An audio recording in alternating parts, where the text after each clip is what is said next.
Hello, today I'm going to teach you how to make your very first Counter-Strike Global Offensive map. First thing you want to do is you want to search SDK, and then under Tools you're going to find something called Counter-Strike Global Offensive SDK.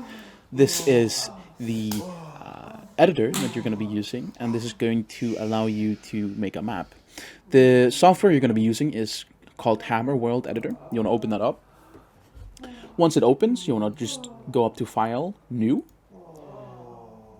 and then you can save it as whatever map you want it to be called. So I'm going to call it 1v1_dog. Okay? Now, you can see all these tools. They maybe look a bit daunting, but they're very simple. Arrow, you select things with it. This one I don't know. This one I don't know. This is the entity tool. This allows you to make spawn points, to spawn props, ladders, and buy zones, but that's not important right now. This white box here, this allows you to make boxes. You see this window over here? This is the top view. These are side views. And this allows you to make a box, essentially. And why would you want to make a box? Well, to make a map, you need a box for the map to be inside of. So if you just press enter, let's not make this big of a map. Let's just make a small one. There we go. Press enter. Now you have a box. But the problem is, you can't go inside the box because it's not hollow. I believe I forgot to explain how I control the camera up in the left corner. You simply press Z or C, and then that will allow you to look around with the camera. So while it's still chosen, press Tools, Make Hollow, and then type -32. This will make the box hollow, and so of course you don't want your map to look like this. So just choose this multicolored block here, and this will allow you to choose sides of the blocks. And if you hold control, you can choose all the sides. Press browse, skybox, then scroll all the way to the bottom, choose 128 size, apply. Now you have a skybox, and this guy is pretty high, so I'm just going to choose the block, and I'm going to make it shorter.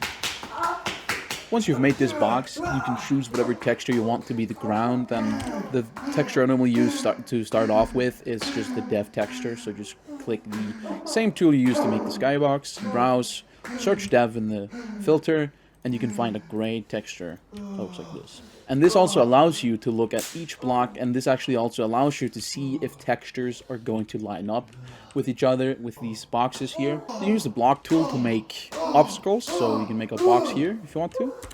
Now you have a box. That's an obstacle you can use to hide behind. Let's say this is a 1v1 map, so you want it to have some couple of boxes around. This is definitely way too big. Let's make it a bit smaller. Whatever, copy paste, put it wherever you want. And this is obviously very, very lazy, but essentially this would probably work for a map. I wouldn't release it, but anyway, if you want to be able to spawn in the map, you want to choose the entity tool we talked about earlier. Go down here to the right to objects. You want to search info_player_. Now you can choose what player you want to be able to spawn. So I'm going to choose counter-terrorist. Now I'm going to go in, I can click the mouse anywhere I want on the camera, and I can spawn the entity, and the entity is a spawn point. You can click up here, you can click on this character multiple times from each side to adjust which way it turns. And so in my case, obviously I just want it to be straight, but if I want the character to spawn looking more towards the whole map, you can just turn the character. And what I like to do is I like to make the spawn point above the ground, so I make sure that it doesn't clip into the ground, and if it clips into the ground, the spawn point won't function. Click save, press F9, and the map is gonna start. And yeah, you've made your first map. But technically you have a map that you can walk around in. And this is a great start, just by practicing, making the map obviously more advanced. Right now it's just a bunch of blocks. But yeah, this is essentially how you make a map. This is very basic, very fast, but this is how you do it. Now, releasing the maps is a whole different thing. But this is how you get started, really. And now you can basically have fun. If you want to make a buy zone, you want to go to the box here again.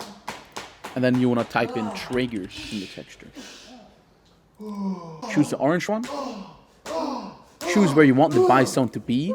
So I'll just make this box here the buy zone. Very small buy zone, actually. Let me just make it a bit bigger here. Okay. Now that you've made this trigger box, you want to press Ctrl-T. This will give you the functions of this area. And right now it has no function.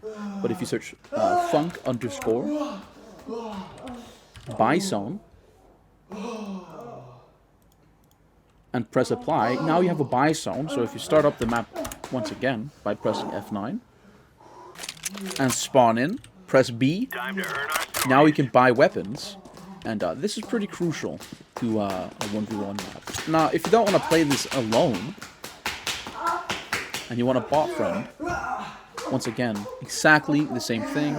Choose entity tool, info underscore player underscore terrorist. Choose the other side or wherever you want the spawn point to be.